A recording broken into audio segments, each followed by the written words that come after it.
What is going on, everybody? And welcome back to episode 18 of Meet the Critters. We got a fun one tonight. We got Tiffany Baxter from Backyard Butchery on. And I've been on, probably 2 or 3 podcasts with Tiffany now. And we always just end up talking about butchering. And this time, we're going to go into what she's actually raising, because she has a gaggle of stuff down there in Oklahoma. So we are going to go ahead and pop her up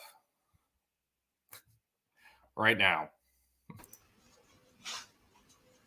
Oh, sorry. Bad angle. No, someone was trying to suggest a TikTok solution for us. So yeah. So we're late today because we were trying to figure out how to do this live on TikTok, because I have been trying to grow my TikTok and Tiffany is a veteran. So we were also no. You're more of a veteran than me. But we were trying to figure out how to do this on live. So that's something probably going forward we're going to try and do, is try to stream these on TikTok. I don't know if we can. We'll figure it out. I don't know. So who's Tiffany? So I own and operate Freeland Farms. That was my first love. And I also own and operate Backyard Butchery, which is Oklahoma's only mobile processing unit for beef, pork, lamb, and goat. So I raise some show cattle, shorthorns, and it's also for beef. And then I also raise the UK Gloucestershire Old Spots. I keep those and sell pork as well. And then I raise some poultry here and there, in addition to a whole bunch of stuff I do with honeybees. You're nuts. I know. The bees are my line. I'm like, bugs, I'm out. Oh, but they're so much fun. I know. Well, the only forte I ever almost got into with bugs was I was doing Euro taxidermy for a while. So I was this close to getting those flesh-eating beetles. And I had a moment where I was just like, you're already that weird guy that boils skulls in his driveway. You don't need to be that weird guy that has a freezer full of flesh-eating beetles in your garage. And I was like, hey, you know what? I'll just stick with what I'm doing. I mean, that's fair. Right. That's fair.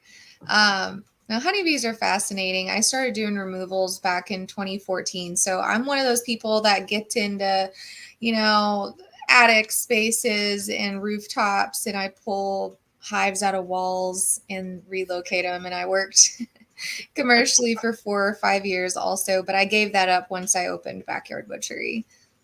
Yeah. So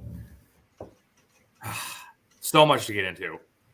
The G-spots. I got to know about them first. G-spots. So I adore the breed. I just started raising them a few years ago. I got my first litter down this year. The pork is amazing. So the breeder I've bought from has sent me carcass photos, and as a butcher, I'm drooling over them, looking at marbled pork. The goal was I wanted an animal that's going to eat grass. So I want grass-fed pork, not even just for the taste of grass-fed pork, but also just for the economical side of it. These animals are going to eat anything I give them. They're not going to be grain-fed only, And so I was shocked when I found the breed, because getting a grass-fed animal that's also going to have marbled pork, I'm not going to believe it until I see it for sure, for my own eyes. I'll be butchering 6 of them here in a few months. I was going to sell them as breeders because they are registered, but the breed is also, it's also a critical breed. So there's not a lot here in the U.S. And also, not to be confused, because there's a U.S. line and a UK line. And the UK line is the cleaner line. So it's the purer line. It's less incestuous. And that's why I went with that. 'Cause obviously Gloucestershire didn't come from America, right? So that's why I went with those. So there's only 12 female lines in the US and 4 male lines. I've only got 2 of the female and 1 male, just as a trio. So I will be selling, hopefully get some more people breeding these Gloucestershire Old Spots around here. And I call them G-spots because obviously the joke is there, and nobody has been using it. Everybody calls them Goss. Yeah. And I was going, Like the obvious answer. Right. Come on now. Like, not saying we're all children, but we're all children. We're all children. Yeah, you have to. We had a bar in town when I grew up. It was called Giuseppe's, and they had a bar downstairs called the Grotto. It was the G spot. Like, hey, we going to the G spot after this? Like, it has to be. Exactly. But no, I completely understand what you're getting with, where it's like coming from the butcher's perspective on raising an animal and seeing the carcasses, you're like, oh, no, I want that. That's why I have everything in my genetic pool that I have is because of either cutting them up or seeing carcasses off of them. Right. Actually, there's been a lot of breeds that I thought I, would like and I'd really seriously considered, because I do really research and sit down and, try to figure out exactly what I want when I'm picking a breed. Right. People just don't realize how important that is and how that's going to affect, what their end product looks like.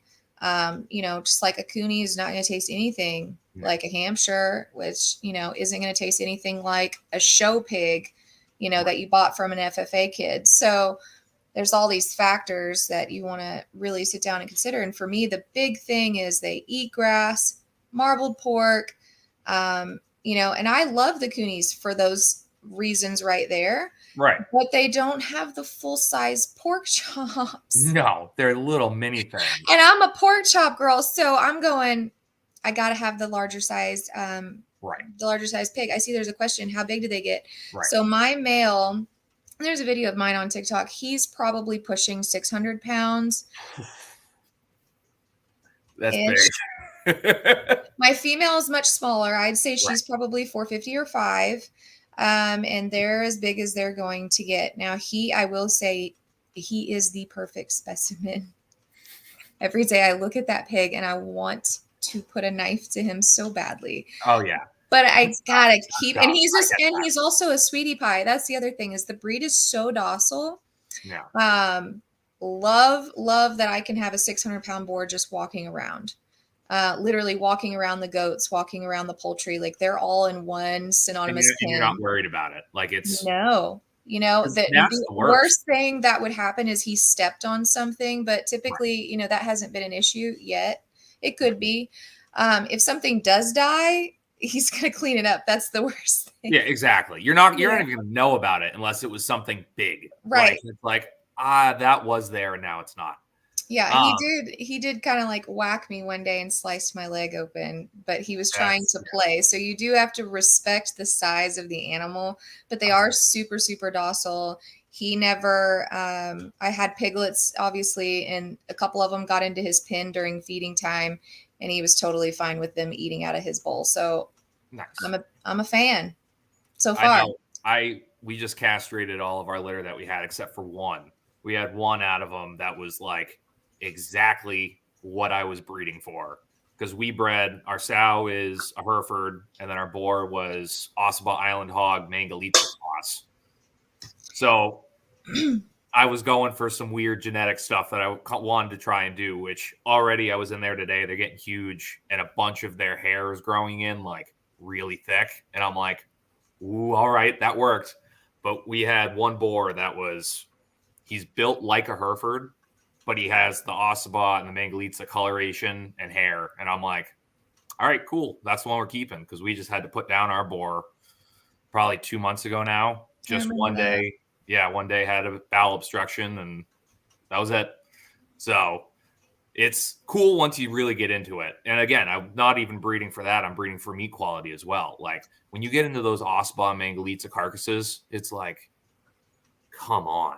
And then I broke into my Herefords for the first time last year, because I got the ones I cut up last year were my sow's siblings, and the meat was like beef. It was marbled like beef and just big ass pork chops. And I'm like, oh, I'm never raising anything else. Like, this is perfect. That's awesome. Mangalitsas have a really nice lard texture. Yeah. I really, really like that. I bet that mixed with the old spot. Sorry, I'm moving around here. I bet that's going to be a really interesting pork carcass. I would like to see that.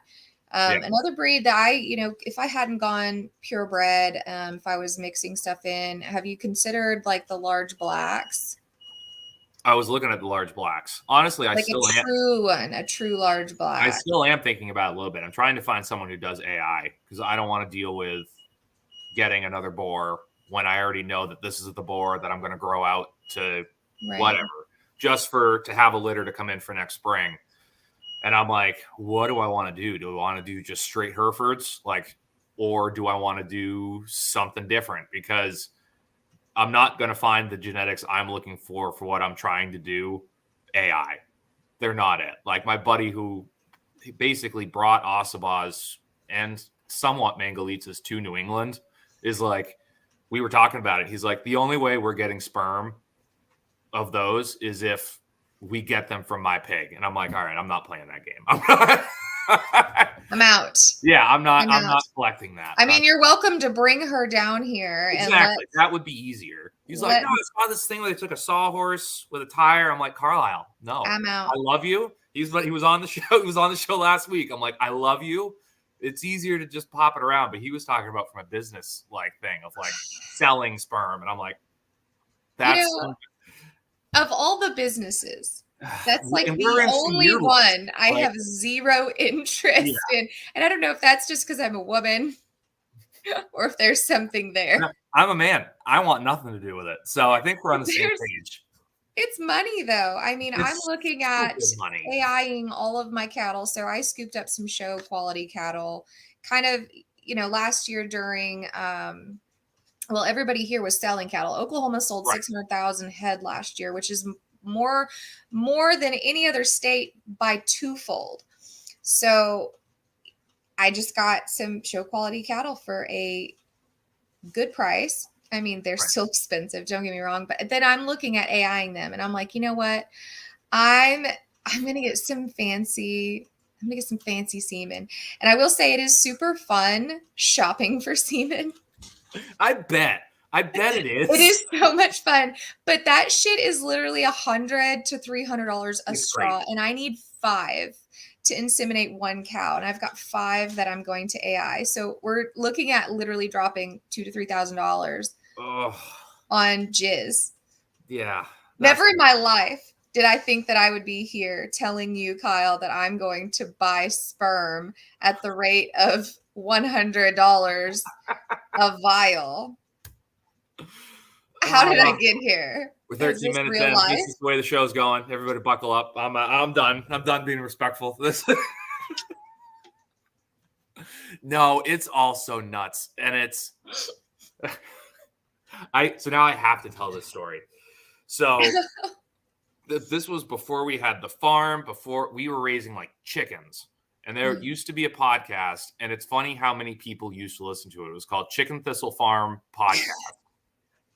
And why do I feel like I've heard that before?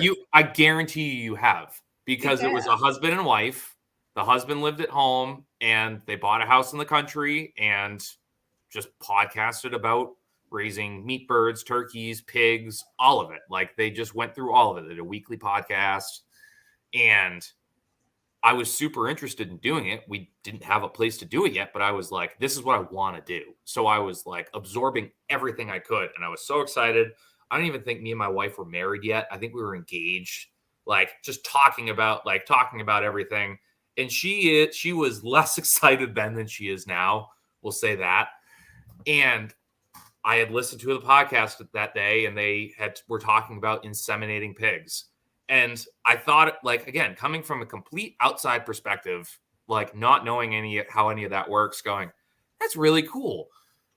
And we may have had a couple hand-rolled cigarettes at the time, so we might not have been in the clearest mindset.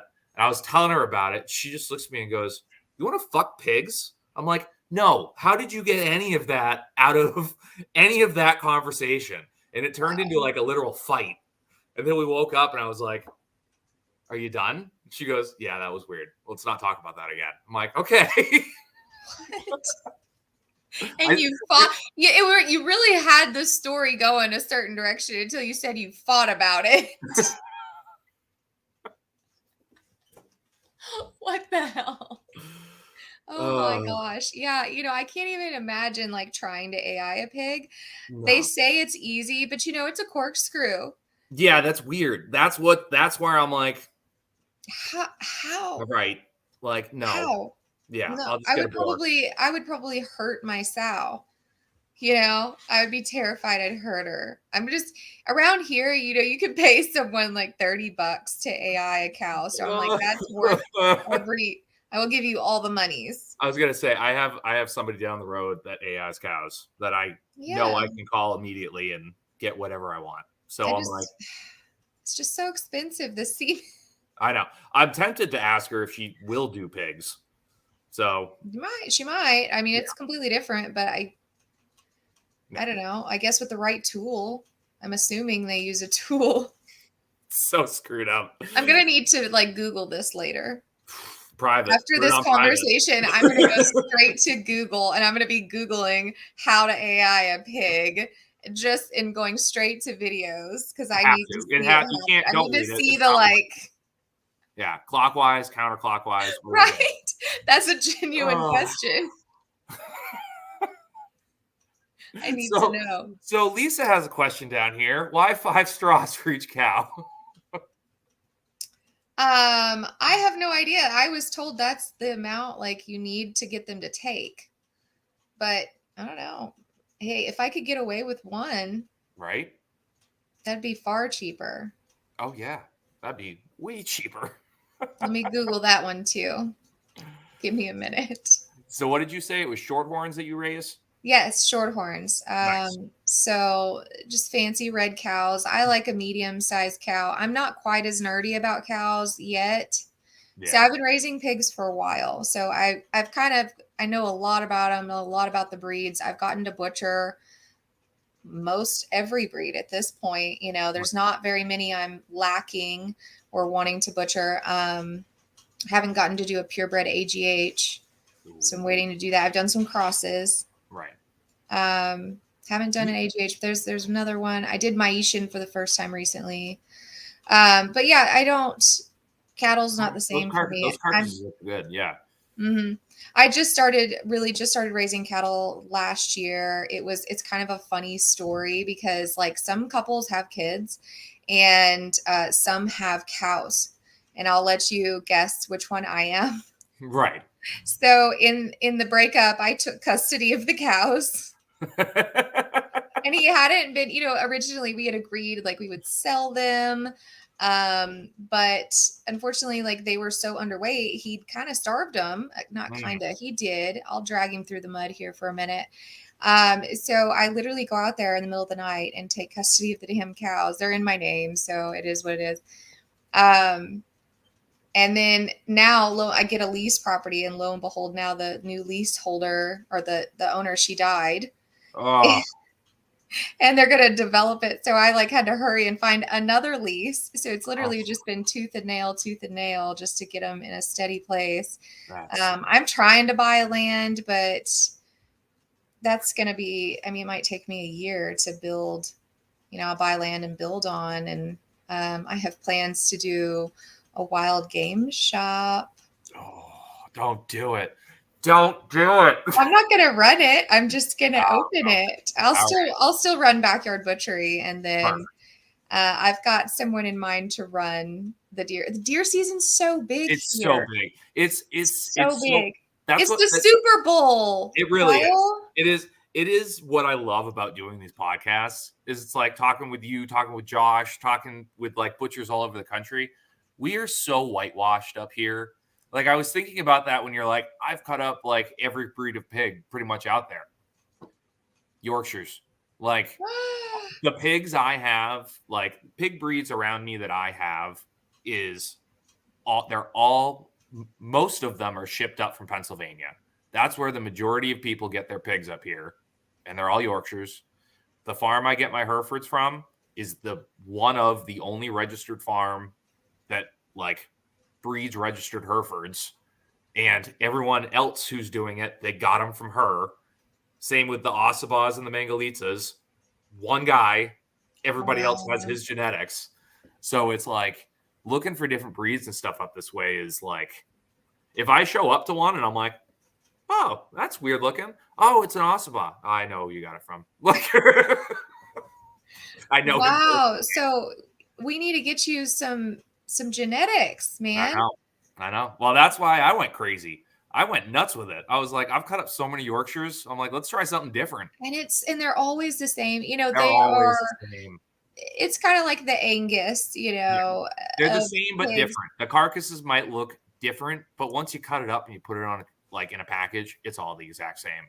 I have unpopular opinion. Showing pigs is big down here, and they're so disgusting, bro. Show pigs taste like shit. Oh, I'm sure. Every single one of them, it does not fail. Like, I'm assuming it's the show feed, or Right. because it's got to be, because not every Hampshire tastes like crap for sure. No. Even that 1,005-pound boar, that Duroc cross that I cut up, and he was intact, and he was 3 years old. I mean, he even tasted great, you Right. know? Um, it's got to be the show feed. It's got to be the show It's feed. got to be. It's got to be the show feed. Lisa down here was saying definitely check out the straw thing. Yeah, I'll look it up. I'll Google it. I was told minimum 5. So maybe I've got misinformation, or maybe they're just trying to sell me extra semen. Probably.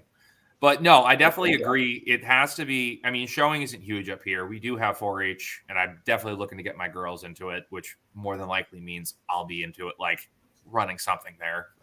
That's how I am. You're going to be out halter breaking cows. Exactly. I'm going to be doing something. I've But got some show cows if you need some. I don't. I'm getting out of beef. I've got one beef left that he's going in November. I'm done with cows for a couple of years trying to grow pigs. What does suck is like the breeds that we're raising, you can't actually show. They're not right. Like, I know Coonies, they have a breeder show like within that breed at their association or whatever, or with their association. But here, like at our state level, town level, county level, they just allowed Herefords on the roster. Well, but even other than that, it's still just the same. It's all the same ones. Chesters, Hamps, Yorks. And it's even if I wanted to show my pigs, which again, at that point, I might have something done up to where it's like I'm growing the rates I want, doing this, that, and the other. But even if I wanted to raise like my daughters to raise the pigs I breed for show, they wouldn't be at the right size at the age they need to be. Right. Because the Oswas and the Mangalitsa's grow so they grow out so long. So it's even if I wanted her to use those, it would be like, Dad, I'm gonna lose because it's not what it needs to be. Yep. And that's everything you need to know about feeding grain and grass fed. It shouldn't grow that fast. No, it shouldn't. It shouldn't. Muscle. They're all babies. Mm-hmm. Like, it's crazy, but it is funny where you were mentioning you were looking for a breed that specifically would eat grass. Yeah. And not just like, I want to feed hay in the winter. Right. And these guys tear up hay. But, I've raised Poland Chinas, I've raised Berkshires, and no hate on either breed, but they're not eating hay. No. You put it in there, they don't want it. Some of them will eat a little bit of it. Most of them will just root around with it. Right. So the slower growing is my preference. And that's also where you're going to get some of that marbling too. Like, I don't think marbling in pork is even achievable at that age of like 6 months, No. And my breeder says he's butchering his at like 9 months. I'm thinking mine are going to end up being probably 11. Yeah. They were born, I think it was January or February. I'm probably going to do December. Probably December. It might be late December. I haven't decided yet. I have 6, and I have the most incredible plans for these 6 piglets. Oh, absolutely. So do you have the absolute worst problem that I have is all of a sudden you go, I haven't booked myself for any of my own appointments? I actually literally, that's a girlfriend of mine. She does butcher classes, and she just canceled her classes. Her daughter is paralyzed, and it's a whole sad story. So she had to cancel those classes, and she's like, "You're going to do one, right?" And I was like, "Yeah, I just haven't scheduled it." Oh, Well, I wasn't sure when I was going to right. butcher the pigs for one, because this will be my first batch, like I said, to actually butcher. So I don't really know exactly where we're at. I'm going to go back and look at photos of my breeders that I have and see where they were at around what time and kind of go from there. Um, but I have to tell you about my plans for butchering these 6 pigs because Absolutely. it needs to come out. I need to get people excited about it. I am so freaking excited about this. Um, where did you go? Did you need to leave, Sorry. let the dog in? Dog's banging at the window. Sorry. No. How did I know it was an animal? Yeah, of I course. just knew. I just Yeah, it knew. was my Okay. giant 135-pound idiot. Yeah, I've got a 140-pound Pyrenees and a Yeah. little 80-pound Anatolian. They were rocking and rolling just a while ago. Yeah, I heard him. Yeah, I know there's the only thing he's guarding is the couch. He doesn't guard anything. that's what mine are doing. We got a Pyrenees and a Border Collie within a month of each other, both at 6 weeks. That's your problem. You got 2 Wow. puppies. While my wife was pregnant, we were, and I Well, was. why would you set yourself up for failure like that? You knew. Well, because I was still working full time, and I was like, "Hey, I think I'm going to get into either sheep or goats." And my buddy had the Pyrenees down the road, and I was like, "Well, it'll be good to have like a guardian dog for him. We've got Sure. coyotes, like we've got the butcher shop. There's coyotes everywhere. Like we know Easy they're there. bait. So yeah, exactly." And my buddy who had the Pyrenees also had an accidental litter of Border Collie boxer mixes. So 3/4 Border Collie, 1/4 boxer. And it was essentially a buy one, get one free. Like it was like, here you go, here are 2 puppies. And I was like, well, this will be great. I can use the Border Collie working on the farm. Or if I'm on, because I was doing way more mobile slaughter then because I wasn't set up nearly as well as I am now full time. Right. So I was like, I can use him for my pigs and cows and customers' pigs and cows if I need to get something in or whatever. Yeah, then I went full time, made everything here, got out of beef, and now we just have 2 idiots that just run around our house. 2 idiots that distracted each other during that crucial training point in their life. That was No, Yeah. there are moments where I go, I bet I can still get Opie like trained up to like move stuff around. And then at least once a week I watch him run into a fence and I'm like, he's fine. He's living his best life. My dog just woke up one day at about 2 years old, my Pyrenees, and he said, I'm going to be a guard dog today. And all of a sudden he became a guard dog. I swear this is how it happened. And then unfortunately 2 pit bulls had cornered him in a creek. And that's when I decided to get a second dog, the Anatolian, because he never even bit back. I'm almost positive. So I was like, I need a meaner dog. Right. I need like an offense dog. Charlie, my Pyrenees, is a great defense dog. She's my offense dog. But I'm kind of in a war with one of my neighbors. And so right now they're both indoor dogs so that I don't have to worry about them getting accidentally, we'll say, poisoned. Right. So yeah, until I move, that's kind of the situation with them. But okay, we got off track though. I have to tell you about my plans. Right, your 6 pigs. Let's go. Okay, so I'm gonna have someone video at least 1 or 2 for online classes because people have been asking for online classes. I'm gonna finally give people some online classes. Secondary to that, because we have 6. Right. I'm also going to do a photo shoot. Now, hear me out. Hear me out. If this doesn't work for good marketing, I don't know what will. I'm so scared. Okay. Butcher Barbie. Yeah. No, that's what I figured you were going with it. I originally was going to do like hot goth girl and like Wednesday Addams style, like the dress she wears to prom. I don't know if you've seen it. It's so cute. And have it just be like gory, like. Yeah, and my hair is red. You can't really, I don't know if you can even see it. I can barely see because of this light behind me. Yeah.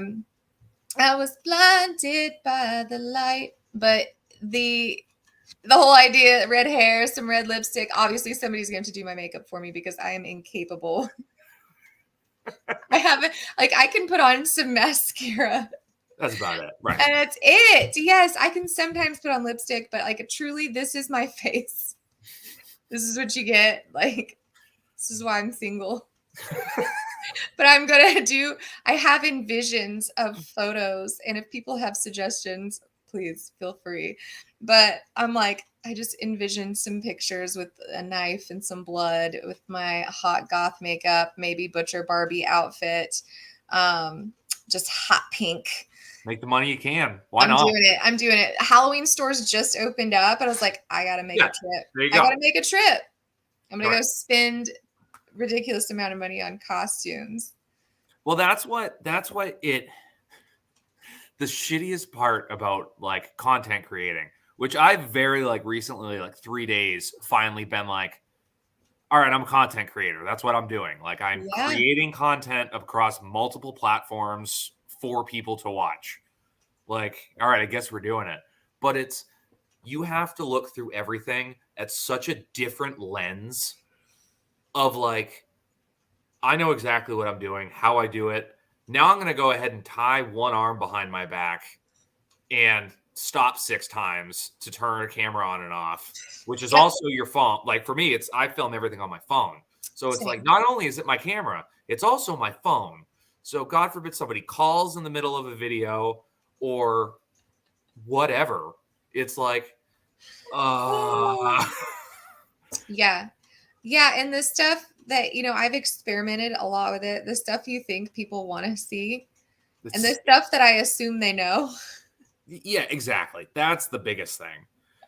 I can post the most innocent 3-second video of anything. And I will have at least one man in the comments critiquing what I'm doing. Like I posted something and this guy was talking shit on my scope today. He's like, "What?" I saw that. I was like, "Scope." What? And I'm just like, "What? Why?" I had that on. I had my first like people commenting in it, and the first one I was crying laughing. The first comment was "Why, comma, just why?" Just and full capital letters. And it was honestly, I'm shocked it's still on TikTok. I don't know how I passed it. I was playing around with experimenting with some filters and stuff, and somehow it's still there. But it was a cow hanging from the tractor to just big green tractor by Jason Aldean. And I'm like, this will be funny. And I put like sparkly, I know you saw it, but people who did, I put like sparkly, like shimmers on it too. I thought it was hysterical. And somebody was like, you need to tell me how and why this happened. I understand cattle dying in the field, but needs to be posted. And I'm like, do you want to talk to the 40 people that liked the picture? And also, why don't you go ahead and look at any of my past history and just my name on TikTok? And you'll have a guess of why this cow is dead. Like, I'll test that theory. I'll post something. We'll go black and white and see if it makes a difference. But my shit gets taken down constantly for violent graphic content, animal abuse. You can't show the firearm. They'll flag you for guns. Mm-hmm. So it really limits what I can do. And in the very beginning, they wouldn't even let me show carcasses. I had to I sat there and I would appeal every single one of them. And I'd be like, this is a fully legal and licensed butcher shop. Mm-hmm. There is no animal abuse here. No. Like, settle the hell down. Matter of fact, don't get me started on animal abuse. Like, yeah. I go to people's houses and I put things out of misery. Right. They are abusing animals. I'm helping. How often do you shoot one and you're like, I did that animal a favor? I had one a week ago. It wasn't the customer's fault. It was medical. Like it went down, and then when we got in there, it definitely had like a UTI or something that was just to the that's point. What I'm saying. And it was like I literally just finished it. I ground the entire thing into dog food, and I told him, I'm like, he's like, do you think I can get any cuts? And I'm like, no. I even put on the packages not for human consumption because I'm like, smart. I make people sign off on it. Yeah, now we do. Now we have sign offs and stuff like that for all of our stuff. I get into that all the time because I'm the only mobile. We don't have anyone even doing mobile slaughter here. I heard a rumor that someone opened a slaughter truck. to take to a brick and mortar, but I'm still, I'm the only fully mobile. And so every downed and injured animal comes my way. And listen, I give you all the praises. I haven't hot cut in so long, and I probably never have to again. I hate it. I hate it so much. And That's what every butcher I ever hired says. And that is your go-to business model. And I'm just like, no, I spent $10,000 on a walk-in. Done. I know, but it serves so many purposes. And right. I mean, I will say, like, this week I'm hurting. Like, my hand is still permanently in the claw mode. It's whoop right there. Yeah. I did 4 head of cattle this week, and a lamb, a goat, and I did a bee removal. So I essentially, and one of those jobs, I did 2 head of cattle in a day. I did 2 that day because she was 2 hours away from me. Right. So I'm recuperating today. Are you doing this fully solo? Yes. Savage. Everything. You are a savage. I swear to God. Not even just, I do the bee removals. I run my farm, and I've got the cattle now. And the butcher shop is completely sold. I just listed it on Google literally today. Mm-hmm. Like I had started listing things, got my website listed and everything on there. And then I had to put like a brick and mortar location to get the actual like deal to show up for me, my phone number and everything right away. So I'm interested to see where Backyard Butchery is in 4 months. By the end of this year, how booked out I'm at, or how booked I get. And, really just looking forward to expanding it now. Right. But getting help is complicated. Yes. I would love to have help. I started with a guy, and then another guy, and then another person. And essentially having employees for me right now is not worth it. It's not. I don't mean that to be mean, but like, you're not being mean. You're being a smart business owner. It doesn't make sense. Some of the worst trips I had out were because of what the employee did. Right. And I had to make things right. And I have 16 years of customer service in my belt. I can smooth over anything I need to smooth over. But like, I shouldn't have to. And asking someone to run it without me also, that would ideally be the thing. Is they just totaled my trailer. I would love to build a second one if I could have like a second person, even just for emergencies, because like I said, I just listed myself on Google. So I get these emergency calls all the time. What's going to happen when the word of mouth really gets out? Hey, there's a mobile butcher in town. I'm already getting, there was 2 full moons ago or something. I had 10 calls within like 2 to 3 days. That's nuts. If I had one other, I know, just imagine what's going to happen when people know about me. So I'm going, it would be so great to have a second trailer just for those emergencies to get to those. But like, who am I going to hire to drive a 52-foot rig that's worth 6 figures down the road, who is going to have to know how to shoot a gun from a distance at a moving animal? Because I also get the crazies. Don't forget the crazy aggressive. Oh, yeah. I also specialize in those. And a lot of times an injured animal is the crazy. Right. Truly. That happens a lot. Yeah. So, then you're asking them to cut fresh meat, which if they're a butcher, they've only ever cut frozen meat. And like you said, and it's an extremely different process. Like, it's night and day. I worked in a shop and I cut beef, and I had to like relearn. Right. Everybody's like, who taught you? And I'm like, I did. Because and I was only at that shop for a short period of time. Like, they knew what I was doing. They knew I was building Backyard Butchery, and I was wanting to learn more while I was building the business. Right. And then I guess she didn't want me there. Well, I think that's why you're good at it, and you have that mindset of like, well, this is just what I do. Because like I said, I went through an apprenticeship. I went through all of like traditional training. Yeah. And, like real training. And you were just like, nope, this is what we're doing. And I think that's fucking awesome. Like, I'm like, I'm just a redneck butcher. I'm also sitting there with the hair on the back of my neck sitting up, just going, I never want to cut a whole beef hot. Oh my God. Yeah, it's a chore for sure. But like, but then you're asking them to do that. And you're also asking them to brave the weather. So like right now Right. it's 105. And Yeah. I'm working in an aluminum tin can. Yeah, I've got AC units, but my friend is still Yeah. I still skin and gut outside. And that was my choice. I could have built the trailer where we did that indoors, but I wanted that bacteria outside. Yeah. So essentially you're doing that, and it's not always, it's the opposite in winter. You're working in high humidity, which makes it feel much colder, 30-degree weather sometimes. And then you've got the complications of like, oh, what happens if something breaks and you're in the middle of a pasture with no cell service? Yeah. You're gonna have to figure it out. Once you shoot that animal, there is no option but to finish packaging it before the end of the day. So no pressure. But Yeah. who am I going to hire, and how much is that going to cost me? Like, nobody's going to be able to do all of those things.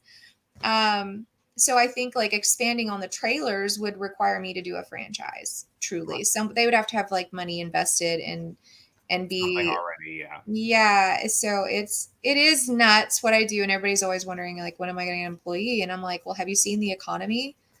It's not worth it. We're in that boat right now where I'm like, I It could sucks. double my production probably right now if I hired someone. But then at the same time, I'm like, so I can then pay that person? Like, it's like, no, Yeah. I'm just going to put in the time.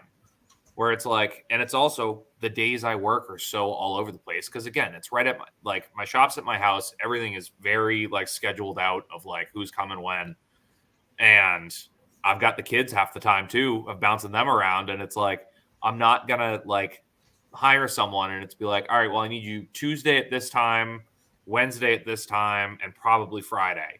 It's like, Right. that's not going to work. Like, I'm not going to be able to hire someone to do that. And also, I know we've talked about it, like everything you just said about dealing with the elements, dealing with crazy animals, and working, which at this point in time is a terrifying thing to most people, like actually working.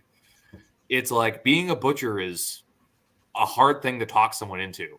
Like, right. And that's not even getting into like the safetiness of it. No.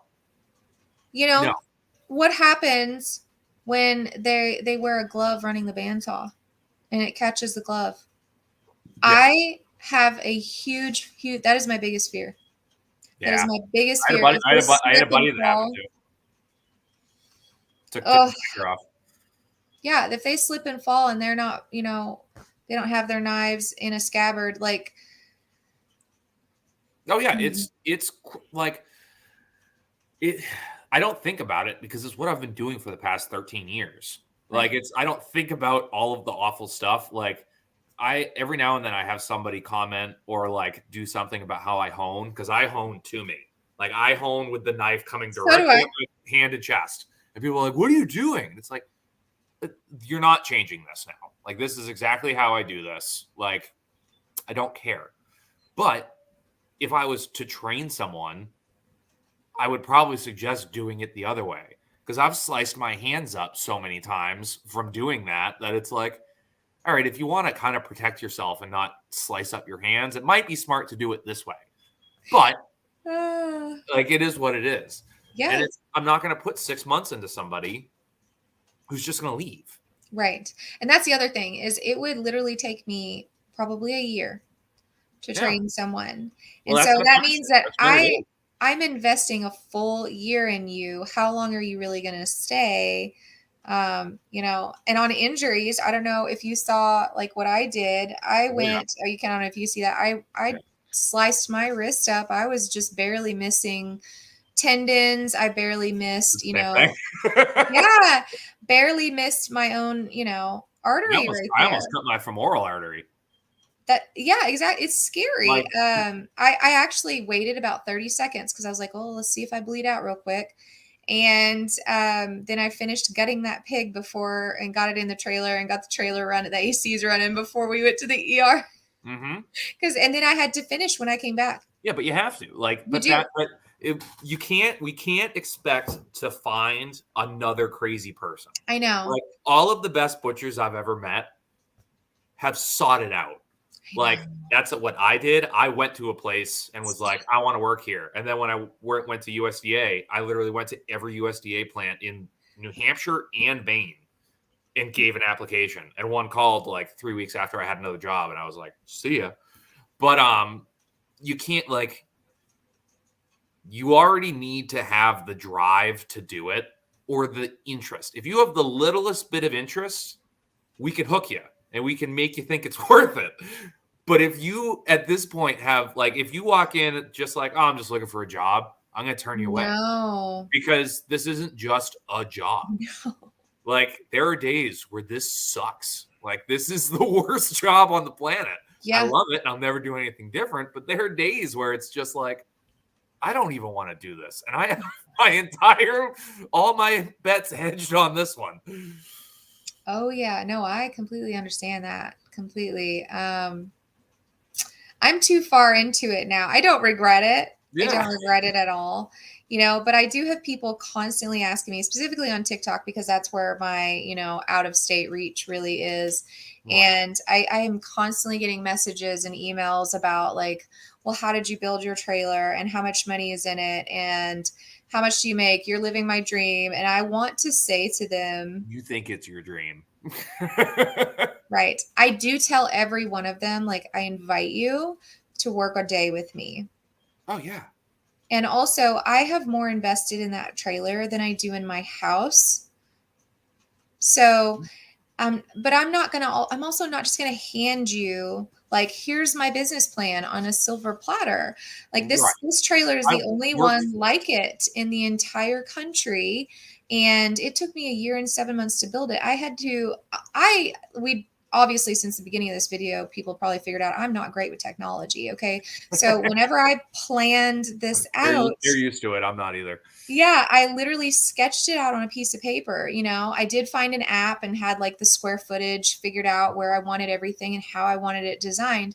But I had to hire an engineer, for weight distribution and figuring out the rail system, because originally when I was building the business, I thought that I would do a lot of farm slaughter and hauling to other butcher shops. Right. But then that never happened because the shops around here, everybody is so cutthroat, pun intended, they don't want to work with who might be a competitor to them. Yeah. And I'm like sitting here going, this is crazy, because slaughtermen specifically like work contractually around here. So like one slaughterman may go work at one shop on Monday, one shop on Tuesday, a different shop on Thursday, and I'm sitting here going, I can do that. Like, I can fulfill that need. Right. Also, farm kills are way better. Oh my God. I wish there was a bigger market for that. If I could literally just slaughter. Oh my God. But see, that's the thing, is I thought that would be part of my business, but it's just not. Yeah. There are things about my business I, thought would be like a thing, and then things that I didn't know would be such a thing, like the down and injured animals, like the crazy aggressive ones. I didn't know I was going to have to go get, what that guy's calling a $19 scope, which is a $600 scope. Right. I didn't know I was going to be making distance shots from the road. Yeah, that's tough. Yeah. I didn't know that's what was, you just don't know. You just don't know until you do it. And like I said, it's the first of its kind. And so I didn't have a model to model off of. Right. And these people want me to just like hand them all of that physical, emotional labor.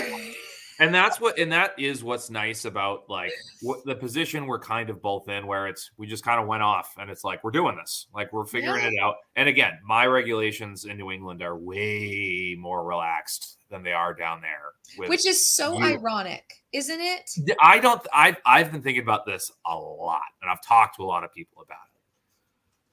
New Hampshire has a decent agricultural like base with limited infrastructure.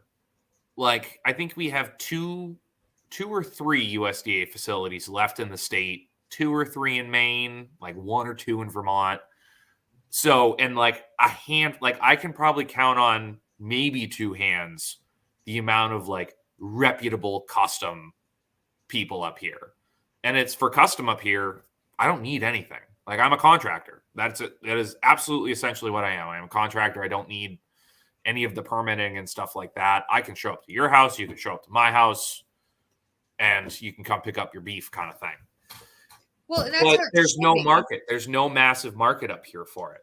As where you guys are in Texas and Oklahoma, where how many slaughterhouses do you have in your state? Like, Oh yeah. Yeah, it's but got to be in the thousands. we're Like, supposed to be like this agricultural state, and yet we have more regulations. than anyone. Exactly. Like But when you I was guys in, have all the lobbyists and all the big businesses that get in the yes, ears of the politicians that go, hey, why don't you make it so we get all that business? it's very frustrating. And that's actually how Backyard Butchery was born. Right. Is like I was heavy in the poultry industry years ago. And, I started by just Joel Salatin, Pastured Poultry, Pastured Poultry for Profit. I read that book. I was already raising chickens. I was learning how to butcher. And next thing I knew, I was butchering 100 chickens every few weeks and selling the meat like a crazy person by myself. Again, by the way, on the weekends, I was bartending at night and I was butchering chickens during the day. Well, matter of fact, I would bring those chickens to work with me, put them in our walk-in cooler, and people would show up to my job and collect their meat at my restaurant. What is this? Priced a factory USDA One time from Washington, 200,000. So he's probably talking about the Friesla mobile slaughter semi.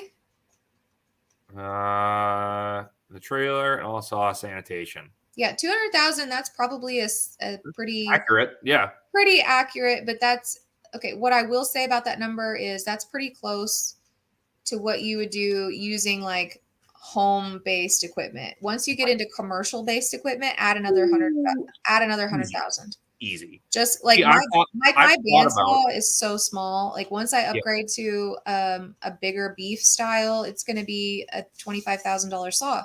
It always makes me giggle when either you or Josh like comment on my stuff where it's like the bandsaw or the grinder, and you guys are just like, "Fuck you." Hate you. I do hate you. I have small equipment because I'm running on a 30 amp generator.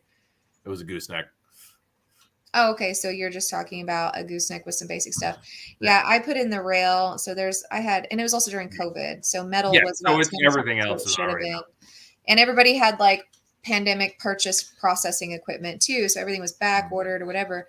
I have small equipment in there, and just to upgrade like the grinder, 17 grand, just to upgrade the vacuum sealers, 20 grand, just to upgrade the generators, 12 grand, the power washers, 5 grand. And you add it all up and you're like, how do small business owners stay in business?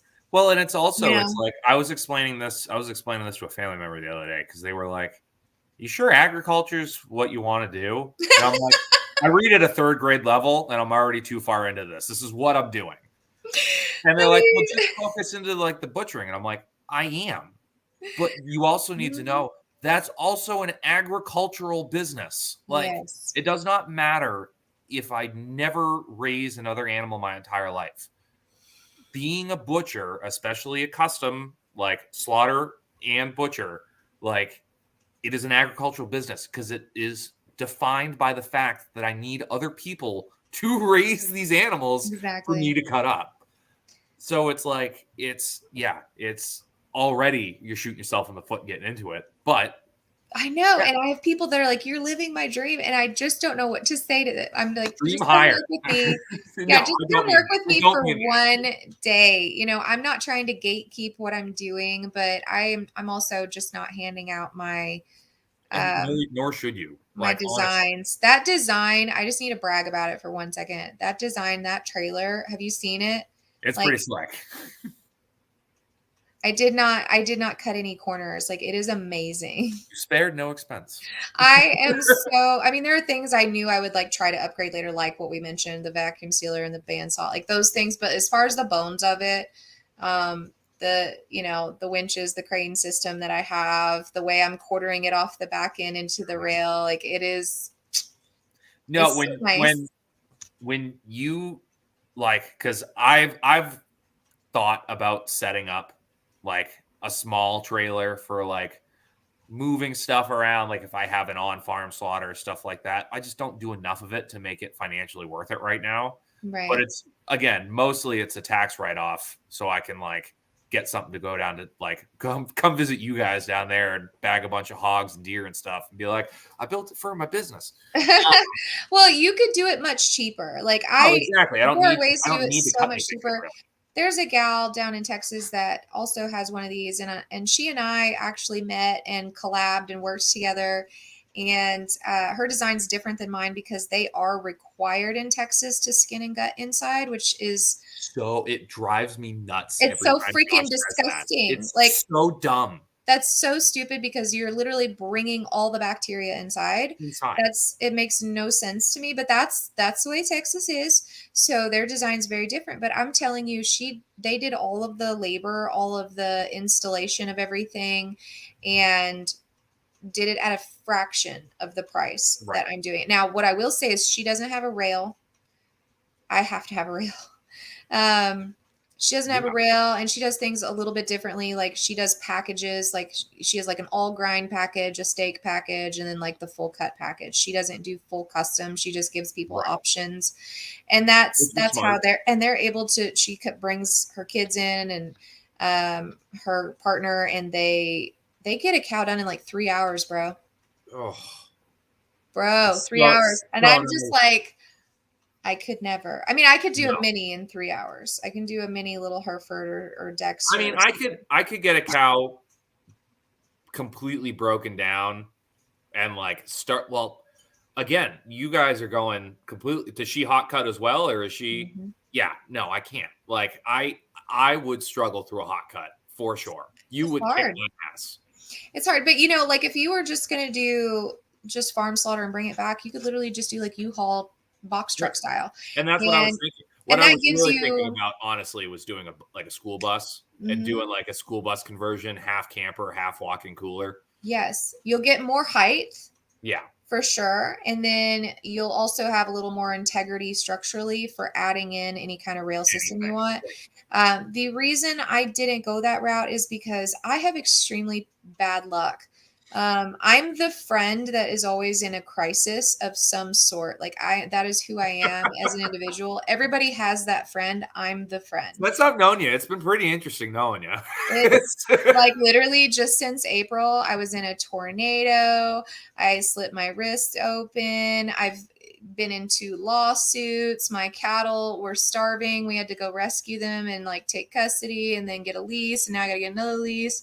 Oh, Trying to move. My neighbor's poisoning my animals. That's what I'm dealing with. And so I just knew, like, I just have to set myself up for success. I'm a Tony Robbins believer in preparing for the worst. And I'm like, my luck if I did a box truck is that motherfucker would be on the oh side yeah, of the road every other every week. day. I'm getting a trailer because there is no motor that like I could just get Right, a you can rental put it truck. on another truck. Bingo. So Exactly. that's how I looked at it. Cause I'm like, my luck is that I would just have mechanical problems constantly. And like, believe me, I've definitely gone through lots of tires. Mhm. And that's why like my mileage rate is also going to have to go up, not just because fuel went up, but also just tires has gone up, oil has gone up. Um, Yeah. and I'm still cheap. Like I only charge $2 a mile. See, I added. My wife made me add the mileage fee, but I don't. Mhm. I'll probably go on. I've been on two. No, not two or three. Probably like 4 or 5 mobile. Like in the past 6 months. Like I do very very minimal unless I know you. Like unless I really know you, or it's going to be a big payday. Like Right. that's the only time I do it. And I've added on, like, if you're 10 minutes down the road, it's going to be $50. But if I'm like traveling, like if I have to stop at a gas station for a drink, I'm charging you $100 to get to your house to do Yeah. everything because I need to. None of my stuff is there. I have to pack everything down. I know for a fact, even though you said you have a tractor, it's a goddamn lawnmower with a bucket on it. Like, but Oh, that's God. it. Like but it's being able to, again, go out of pocket and be able to get the job done regardless. But again, Yeah. I'm charging you for it because it wouldn't have gone this smoothly if you did it, like kind of thing. And I get that all the time of just like, well, what if I kill it and bring it up to you? I'm like, then it will stay in the driveway. Like it will never leave your truck. Did you see my TikTok Oh, about yeah. Oh, that? I saw it. A grown man tried to fight me. Like physically, two men held him from, like he was lunging towards my body. Like he was going to fight, like literally. Because you wouldn't let him take the shot?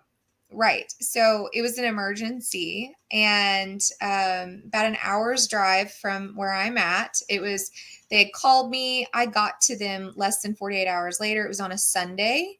Right. Okay. And, I was having AC trouble and I told them in advance, like, I've only got one AC running. So someone's going to have to kind of periodically take meat in because I'll vacuum seal it as I go.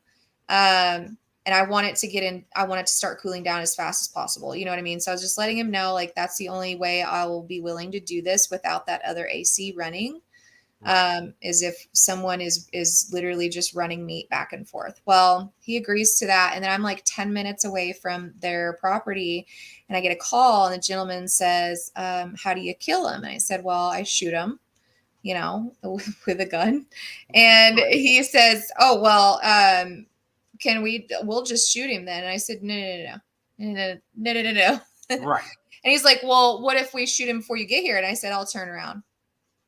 Yeah. And he said, okay, we'll do it your way. Well, then I get there and another man, older gentleman is, well, you're already charging me $100 emergency fee, which by the way, I just started implementing that this year.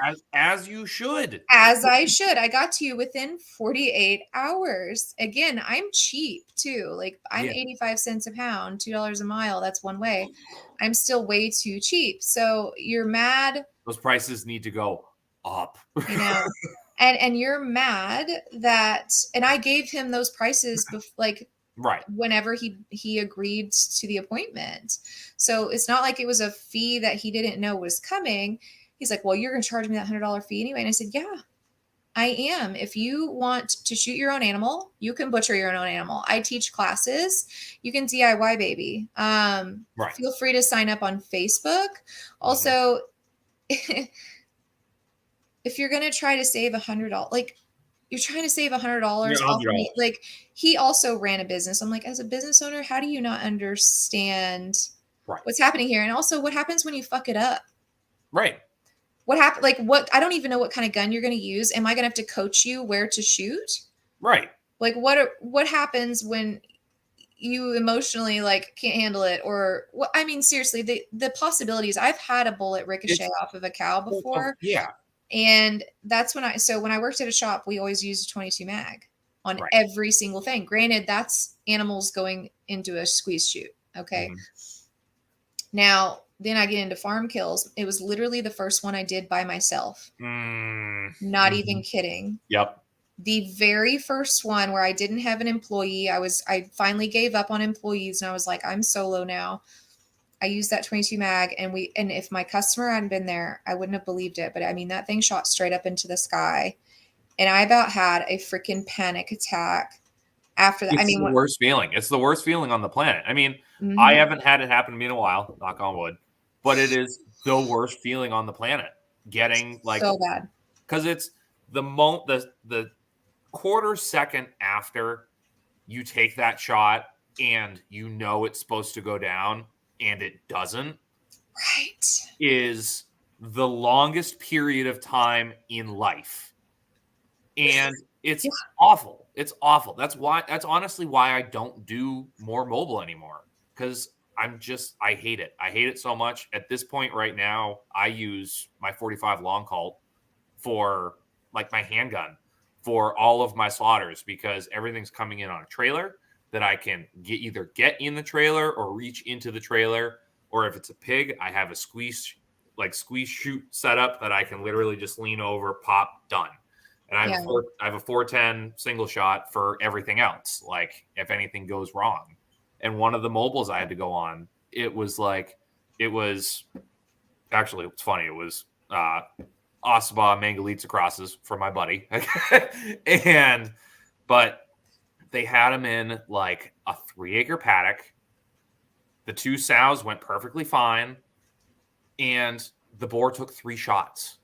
And I chased it for probably Ugh. 5-6 minutes of like trying to get the right shot, and it fucking sucked. And That's the worst. I looked at him, and I'm like, of course it was super nice guy. He was a preacher, and his daughters were home and were super interested. The daughter came down with her own Victorinox. Actually, I think we were on that round table on Josh's the day it happened. Oh no. Like, she came down with her Victorinox knife. She wanted to learn everything. When they came and picked up their meat, she was like, I would like to talk to you about possible apprenticeships. And I'm like, that's adorable. You're also moving to New York and you're 14. So keep watching my YouTube channel. I guess that's all I can tell you. Like, kind of thing. Yeah, I mean, but that's not even like, I had a pig for not a lack of a good shot, took 4 shots. Yeah. And that just happens. It's just crazy. But then I also went somewhere where lady lost track of her pig and I had 3 on the rail. I was like, okay, I was only going to chase around. Huh? You told me this one. Did I tell you this one where she brought it back with 6 bullets in it and nearly put a bullet in my trailer with me in it. So talk about another day that I left the property and like sobbed. The minute I pulled off, I had to like stop and I just like had to like let that out. Break that. Yeah, that's a lot. Because it's fucking scary.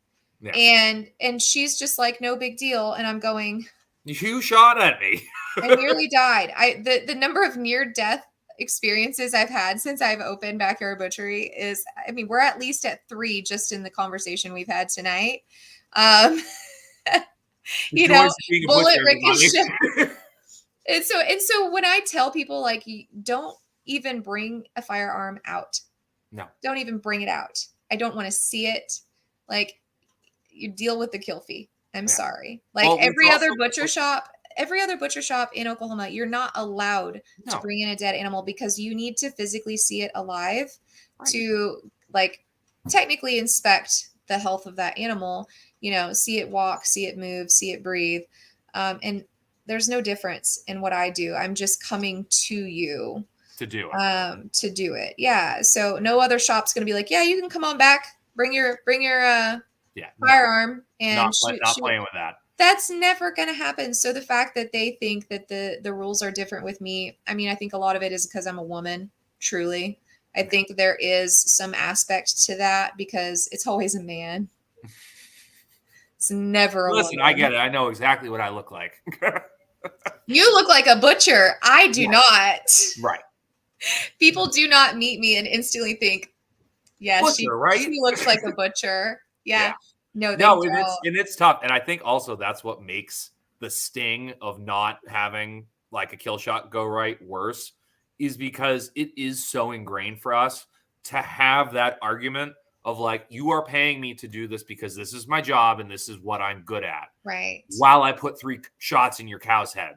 Right. And I'm also sparing you, that emotional damage. Like, because like you're saying, when they don't go down and it happens, and let's say you do just, maybe you miss a shot, maybe your scope is out of whack, it needs to be adjusted, because that's something I have to do regularly too. Anything, it moved its head at the last second, whatever. That's always the worst. And that's that sets the tone for the whole day. That's literally the very first thing I do. And when I get up and go to work, I pull out a firearm, number 1, within 10 minutes of getting there, that's what I'm doing. And so that sets the tone for the whole day. And that's a shit ass day.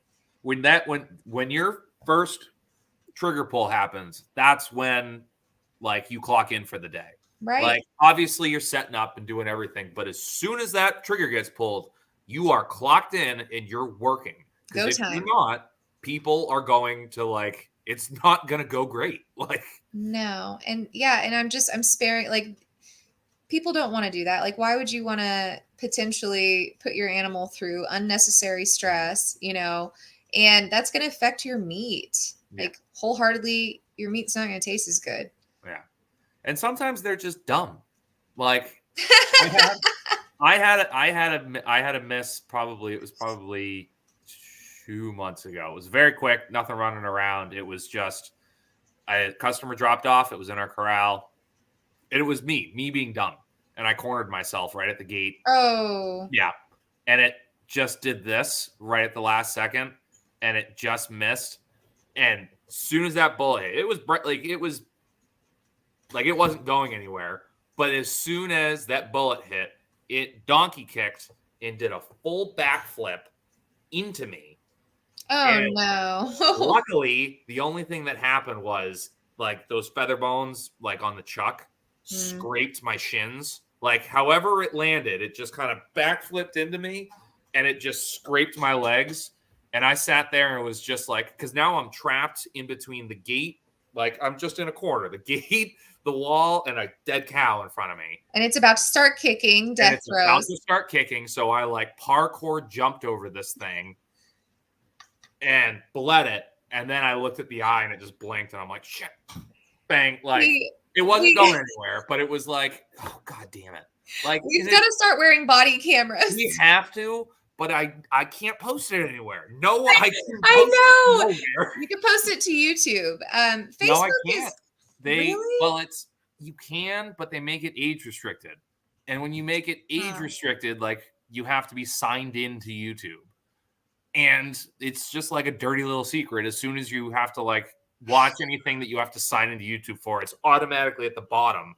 That makes me feel better about not having a YouTube because everybody's always harassing me about getting one. And I'm like, look, it's already a full-time job getting on TikTok. How do you think I feel? I post Facebook. At least 2 to 3 videos on YouTube a week and at least 2 to 3 videos on TikTok a day. It is a job. And it's so like it makes me feel I think I finally nailed down the feeling that I have. I enjoy doing it very, very much. But if the high school bully me saw what I was doing on TikTok and YouTube, I'd beat the shit out of me. Like, it's like, awkward, right? What are you doing, you fairy? Like, are you dancing around on TikTok? Like, yeah. It's so very awkward. Now I'm in it and enjoying it. And I'm like, all right, I guess I just gotta. That's why I said, like, literally 2 or 3 days, I've been like, no, I'm creating content. Like, I'm a content creator. Because I finally had that moment of just like, it is what it is, man. Yeah, like, here's my content. You're a small business owner. You're a content creator. Exactly. That's the thing. If you want to be any way successful, you've got to be on social media to some degree. Yeah. And the thing is, I started really getting into it because I noticed that no other shop here locally was.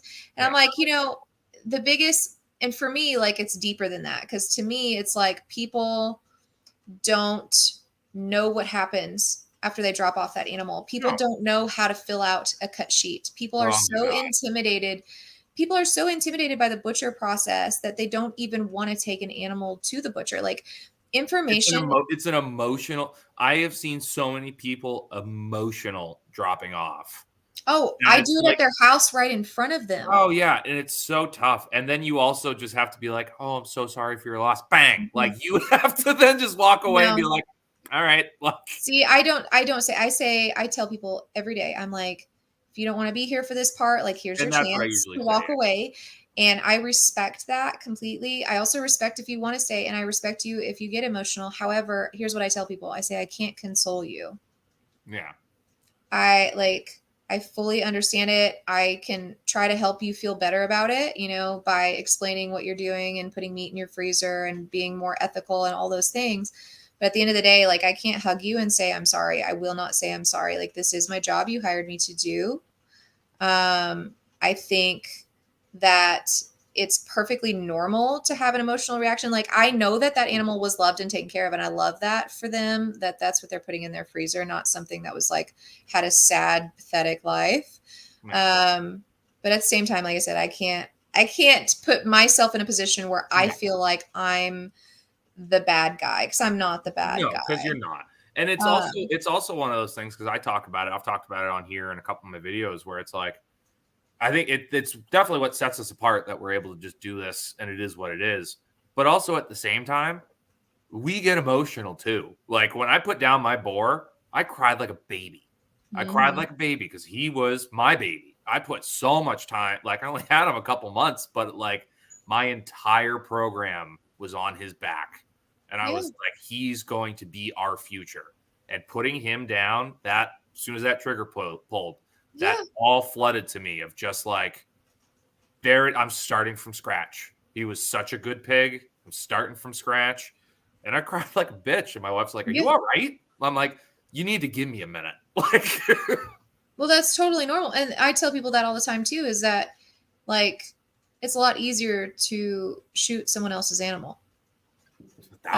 Doing your own. That's why I tell everybody, like, I see people posting on some of the groups I'm in, and they're like talking about, they butchered their own animal for the first time, and they show pictures and they act like they're disappointed or ashamed of it. And I'm looking at them like, you know what, you process your own animal, and that is 100% respect for me. If you are able to go out there and do it and finish the job, like 100%. That's why I teach classes, and I want to continue like branching out on the classroom stuff.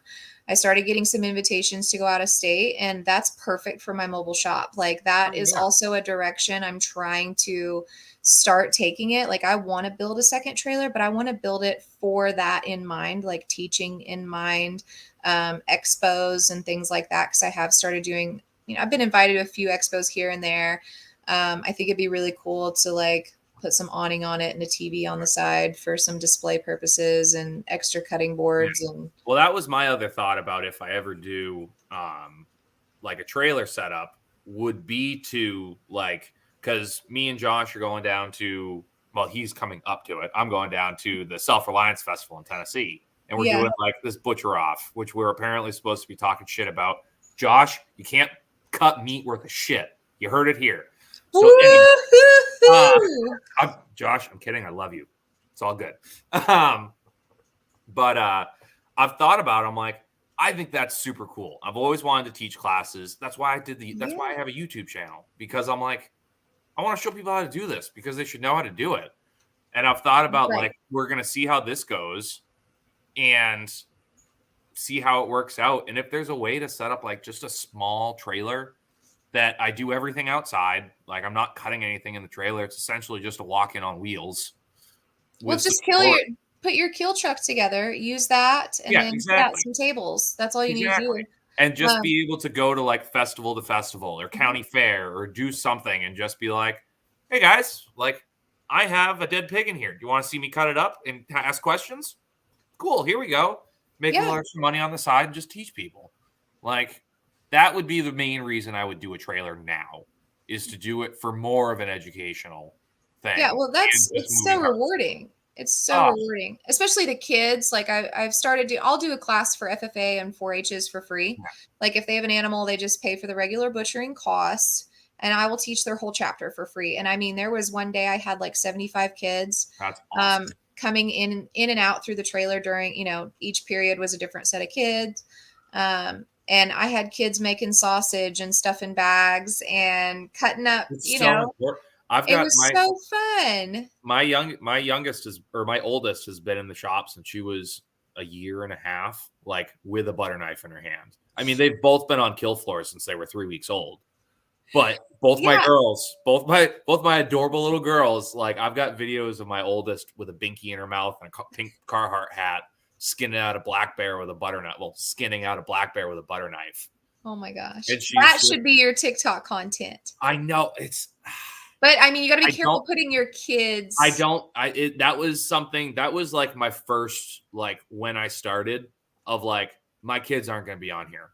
There's one video where my kids are on, and it was because my wife came in the pen while I was trying to push cows out as like a barrier, like to try and move cows into the bigger pasture. But I don't want them on there. I have zero interest in having them on there, and I don't blame you. There's a part of me that's like, I get 1 million followers off the adorable shit they just did with that. Like, I mean, but I'm like, I'm not gonna like do that with my kids. I'm like, no, they're my kids. That's exactly what I want to do. If I want to be an idiot on the internet, I'll be an idiot on the internet. But I'm not going to give them the opportunity to do that until they are able to themselves. I think like that's really what people need to take away from this whole podcast, though, is that little kids that are growing up around it, that are taught about butchering at a young age, that are taught where their food comes from, it's going to be normal for your kids. Like It's they're going to grow up and this is going to be totally normal. But these kids that are growing up in public schools where we're not talking about where your food comes from, where we're not, they don't know what the process even looks like. No. They don't even know. It's so crazy to me because I go to people's houses all the time and grown ass adults have never No seen idea. anything butchered. But they eat meat every single day. Right. Every single day, sometimes 3 times a day. So I'm sitting here going, that is so crazy to me. And that should be like everything you need to know that is wrong with our food system. Because like I go to these houses and a lot of times the kids are homeschooled, and guess what butcher day is? Butcher day is the kids are coming outside and I'm showing them what a liver looks like. And I've had a couple of kids tell me they want to be a butcher when they grow up now. And I literally Doesn't it like hurt your soul? My oldest, melts my heart every time we see a deer, because I don't get her in the shop as much as I'd like to, just because we're at the stage right now where I need to be balls to the walls, getting everything done that I can. Right. And I just don't have the time.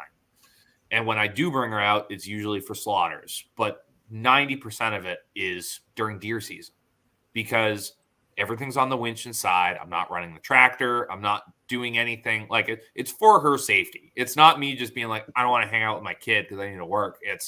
It's not safe for you to be here right now while I'm doing this. Someone needs to be like supervising. Yeah. Once you're older and I don't have to tell you to like, don't chew on that.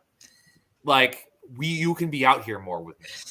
But she still sees like, she'll just be like, Dad, you tell someone to kill a deer so I can cut it up. And I'm like, well, it's August, so no. Good for her. Oh, she's such a little savage. She'll ask if we can kill cows that are like not ours. We'll be driving. She's like, Dad, can we kill that cow? I'm like, no, we can't. She's like, it looks good. It looks like it tastes good. Like, but it's also at the same time, she has such an understanding of death because again, she's not killed for. She's 3 weeks old. My wife, like, is a nurse who's worked ICU and hospice her entire career.